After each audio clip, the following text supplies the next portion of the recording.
Shalom,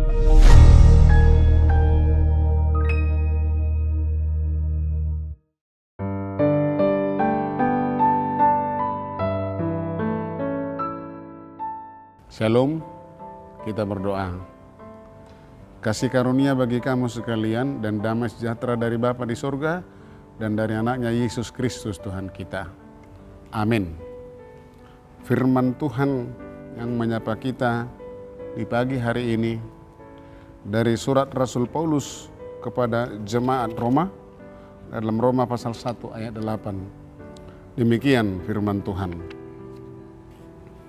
Pertama-tama aku mengucap syukur kepada Allahku oleh Yesus Kristus atas kamu sekalian, sebab telah tersiar kabar tentang imanmu di seluruh dunia. Telah tersiar kabar tentang imanmu di seluruh dunia. Bapak, Ibu, saudara-saudara yang kekasih dalam Yesus Kristus, nas renungan hari ini mengingatkan kita untuk selalu bersyukur kepada Allah atas setiap berkat dan pertumbuhan yang kita lihat dan alami dalam kehidupan orang lain ataupun kehidupan kita. Paulus memulai nas ini dengan mengucap syukur kepada Allah. Ini menunjukkan kerendahan hati. Kerendahan hati Paulus yang mengakui bahwa semua yang terjadi di jemaat Roma adalah atas kehendak dan anugerah Allah semata. Paulus mengucapkan syukur kepada Allah karena iman orang-orang Roma, karena iman orang-orang yang tinggal di kota Roma.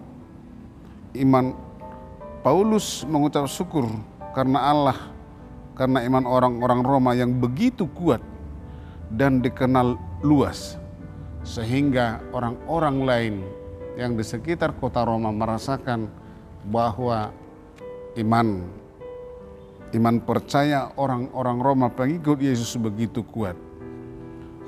Lalu sampailah kabar itu kepada Paulus, dan Paulus ingin rencana ke Roma sebagai tanda ucapan syukur atau berterima kasih atas iman jemaat di Roma. Ucapan syukur Paulus adalah pengakuan dan penghargaan terhadap keberadaan dan pengaruh iman mereka. Ucapan syukur dalam kehidupan Kristen tidak hanya tentang pengakuan atas apa yang kita terima secara material dari Tuhan, tetapi juga atas iman orang lain yang menjadi kesaksian akan kabar baik dan Injil keselamatan di seluruh dunia.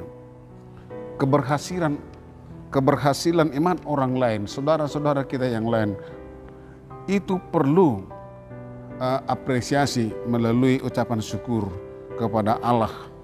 Nah, inilah yang dilakukan oleh Rasul Paulus. Saudara-saudara yang kekasih, iman kita harus menjadi kesaksian yang terlihat oleh orang lain. Jadi artinya bukan hanya lip service, bukan hanya retorika. Jadi kesaksian yang terlihat oleh orang lain yaitu ekspresi iman kita, baik melalui tindakan, perkataan, dan ketekunan dalam iman kepada Kristus. Kesaksian hidup kita dapat berdampak luas, bahkan melampaui batas-batas yang kita bayangkan. Bukan hanya di lingkungan lokal, tetapi iman kita seharusnya menjadi contoh bagi banyak orang di luar komunitas kita. Karena Tuhan dapat memakai kesaksian kita untuk menyebarkan Injil dan menguatkan iman orang lain yang lemah ketika orang misalnya menghadapi banyak pergumulan dan tantangan hidup. Lalu melihat iman kita yang kuat, pengharapan kita yang kuat, maka dengan sendirinya mereka akan dikuatkan. Hal ini menguatkan gagasan bahwa iman yang teguh bukan hanya sekedar percaya yang setiap minggunya misalnya aku percaya kepada Allah Bapa, aku percaya kepada anaknya Yesus Kristus, aku percaya kepada Roh Kudus. Jadi bukan hanya sebatas retorika, tetapi juga menghasilkan buah dalam kehidupan yang dapat dilihat dan diteladani oleh orang lain. Iman yang teguh adalah iman yang mempengaruhi kehidupan sehari-hari sehingga menjadi kesaksian bagi orang lain, bahkan sampai ke seluruh dunia. Iman yang teguh tidak bergantung pada situasi eksternal, melainkan pada komitmen yang kokoh kepada Kristus. Amin. Kita berdoa. Terima kasih Tuhan atas firman-Mu yang meneguhkan kami di pagi hari ini. Biarlah iman kami tetap teguh Tuhan di dalam Engkau, agar orang lain juga merasakan bahwa mereka dikuatkan karena kami beriman kepada Engkau. Dan juga sebaliknya Tuhan, atas dasar iman orang lain juga kami, orang lain dan mendengarkan Tuhan yang mengetahui saudara-saudaranya yang beriman kuat akan memperoleh sukacita dan perlu bersyukur kepada Tuhan. Dan itu akan dengan sendirinya menguatkan saudara-saudara kami yang lain yang lemah ataupun yang bergumul. Terima kasih Tuhan, berkati firman-Mu di pagi hari ini agar menjadi sumber kekuatan dan keteguhan iman kami di dalam hidup kami sehari-hari. Berkati seluruh jemaat-Mu Tuhan di pagi hari ini dalam setiap pekerjaan dan usaha mereka.